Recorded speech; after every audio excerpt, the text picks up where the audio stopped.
Hello, bienvenidos un día más a mi canal. Esto es Undecoded, el espacio donde os acerco a las voces más influyentes del panorama internacional, por lo general, pero esto se trata de un mini episodio. Los mini episodios son vídeos sobre conceptos que repetimos o que son interesantes de desarrollar, desarrollados. Vamos a hablar sobre el sesgo de confirmación. El sesgo de confirmación es la tendencia natural de nuestra mente a buscar, favorecer, interpretar y recordar información de manera que confirme nuestras creencias o hipótesis preexistentes. Básicamente es un filtro automático que deja pasar cualquier dato que nos vaya a dar la razón y a la vez ignora o excusa la evidencia que contradice lo que ya pensamos. Desde la perspectiva evolucionista, como indicamos en el mini episodio de las creencias limitantes, el cerebro se ha desarrollado para mantenernos vivos y aunque el sesgo de confirmación hoy en día pueda parecer un fallo del pensamiento, en realidad ha sido una herramienta muy poderosa en cuanto a lo que a supervivencia se refiere. ¿Por qué? Por un lado, durante la mayor parte de la historia humana, sobrevivir solo era muy complicado. O sea, dependíamos de un grupo o de una tribu. ¿Qué tiene que ver esto con el sesgo de confirmación? Pues que cuestionar las creencias de la tribu o llevar la contraria podía generar conflictos y llevar a la expulsión, lo que probablemente acabará conduciendo a la muerte. Por lo tanto, el cerebro aprendió que era mucho más seguro estar equivocado pero dentro del grupo que tener la razón y acabar marginado. Y por otro lado, ahorramos una gran cantidad de energía. Aunque el cerebro, por lo que he leído, solo representa el 2% de nuestro peso corporal, consume cerca del 20% de nuestra energía diaria. Y por lo tanto, el análisis de procesar información nueva o contradictoria requiere activar intensamente áreas del cerebro para evaluar la evidencia, comparar datos lógicamente y, en algunos casos, reestructurar lo que ya creíamos gasta muchísimos recursos. Al final, el sesgo de confirmación funciona como un atajo mental. Nos permite tomar decisiones rápidas basándonos en las reglas que ya hemos aceptado y que nos han mantenido vivos hasta ahora, gastando mucha menos energía. Y por otro lado, nos da estabilidad psíquica, que también se conoce como homeostasis. El cuestionamiento constante de nuestras convicciones genera lo que se conoce como disonancia cognitiva. Mantener nuestras ideas nos da una sensación de competencia y coherencia y reduce la incertidumbre proporcionando estabilidad y predecibilidad. El modo de operar de este sistema se define como una cadena operativa de mecanismos de control que supervisan el flujo de datos entrantes, priorizando sistemáticamente la consonancia interna y optimizando los recursos del cerebro mediante la validación de modelos previos. Eso quiere decir que evalúa los estímulos que nos entran y prioriza lo que casa con lo que tenemos en nuestro cerebro para gastar menos energía y asegurar la supervivencia, ¿vale? Vamos a detallar su funcionamiento técnico dividido en 3 fases del procesamiento cognitivo. La primera fase se denomina la fase de adquisición. Esta fase ocurre antes del razonamiento consciente. Por lo general, tendemos a configurar nuestro entorno para que los estímulos entrantes sean mayoritariamente consonantes con estos esquemas previos que tenemos. No es que pongamos cosas en nuestro camino de manera consciente, sino que hemos creado un ecosistema y círculos sociales en consonancia con estas creencias. Por una parte, tenemos lo que acabamos de comentar, que se denomina la exposición selectiva, y es una estrategia conductual donde mayoritariamente la información disonante ni siquiera está presente en nuestro día a día. Esto es que elegimos qué medios leer, con quién interactuamos, qué algoritmos seguimos, todo esto de manera inconsciente para reducir las posibilidades de encontrar datos que no concuerdan con lo que pensamos y minimizar el esfuerzo que requerirá refutarlos, porque al final la información ni siquiera habrá llegado a nuestro campo visual o nuestro cerebro consciente. Y en esta fase también tenemos la atención selectiva. Esta herramienta entra en juego cuando la exposición selectiva falla y sirve como filtro para prestar atención a aquellas cosas que más resuenan con nosotros. Si es algo que no nos interesa, lo filtrará como ruido. Si tú, por ejemplo, te quieres quedar embarazada, probablemente empieces a ver embarazadas por todas partes, y no es porque hayan más embarazadas, es porque ya no es ruido para ti y cada vez que veas una embarazada va a despertar algo en tu cerebro, ¿vale? Bien, la segunda fase es la fase de evaluación o asimilación sesgada. Cuando los primeros filtros fallan y la información ya ha sido recibida, el cerebro aplica estándares de validación asimétricos. Aquí es el punto donde se produce la manipulación de la evidencia. Para que entendáis la diferencia, en el punto anterior filtrábamos lo que íbamos a ver y en este punto alteramos el valor de lo que ya hemos visto. Por una parte tenemos la validación heurística, que es cuando la información que confirma lo que ya pensamos se acepta mediante un procesamiento heurístico, que básicamente significa un procesamiento rápido y de bajo escrutinio. Aceptamos esta información como veraz de manera casi automática, ya que su integración refuerza la homeostasis cognitiva sin reestructurar demasiado lo que ya conocemos. Damos el dato como válido simplemente porque es coherente. Por otro lado, tenemos el escrutinio hipercrítico. La información que no concuerda con lo que ya pensamos es sometida a un procesamiento sistemático y exhaustivo. El cerebro va a buscar automáticamente fallos metodológicos, sesgos en la fuente o errores lógicos con el único fin de invalidar el dato. El objetivo de este despliegue de recursos no es la comprensión objetiva, sino la invalidación del estímulo. Y por último tenemos el efecto de sobreponderación. En esta fase de síntesis asignamos un peso estadístico subjetivo mucho mayor a las pruebas confirmatorias que a las refutatorias.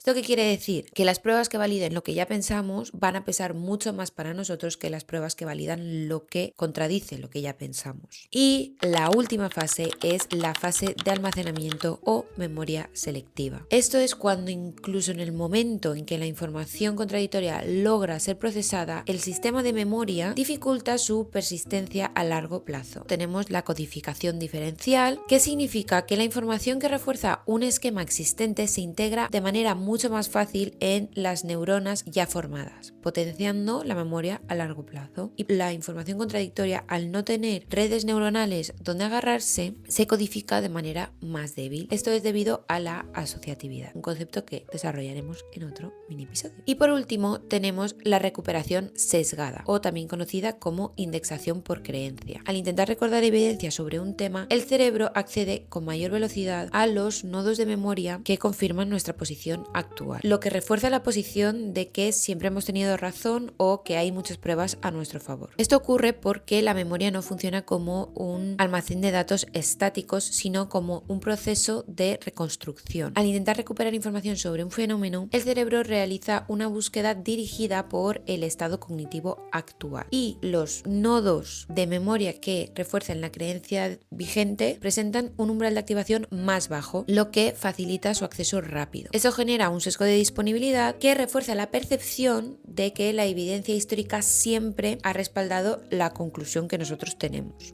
Muy fuerte. Yo estoy aprendiendo mogollón con este episodio, hay un montón de cosas que no tenía ni idea. El sesgo de confirmación lo conocía un poco por encima porque se repite bastante, pero la verdad es que me he quedado bastante loca con algunas cosas porque además, como vamos a comentar ahora, afecta mucho en nuestro día a día, especialmente debido a las redes sociales y el algoritmo. Dicho esto, ¿cómo afecta en nuestro día a día? Recapitulando, en la primera fase que hemos comentado, que era la fase de adquisición, entra en juego que estas burbujas que creamos inconscientemente ahora son automatizadas debido a los algoritmos. Ahora ya no somos nosotros los únicos que estamos filtrando la realidad en la que vivimos y la información que recibimos, sino que los algoritmos lo hacen por nosotros. Analiza nuestro comportamiento previo para ofrecernos contenido que sabe que validará nuestras creencias. Con esto, técnicamente, perdemos la capacidad de la pluralidad de la realidad, por lo que solo vemos un tipo de pensamiento, de creencia, de contenido. Esto nos conduce a un aislamiento. Al estar expuestos solo a cosas que nos dan la razón, terminamos convencidos de que nuestra visión es la única lógica. Y esto es simplemente porque el sistema ha eliminado cualquier prueba en contra de nuestras creencias, generando una falsa sensación de consenso. Por otro lado, tiene un gran impacto en nuestras relaciones personales. Solemos juzgar a los demás en cuestión de segundos y esto es lo que conocemos como la primera impresión. Por ejemplo, si nosotros percibimos a un compañero de de trabajo como arrogante, cualquier cosa que haga va a validar nuestro pensamiento. Sin embargo, si hubiésemos pensado que era una persona muy amable, probablemente las mismas actitudes que nos hacen pensar que es arrogante estarían confirmando que es amable, porque lo estaríamos racionalizando de otra manera. También se puede ver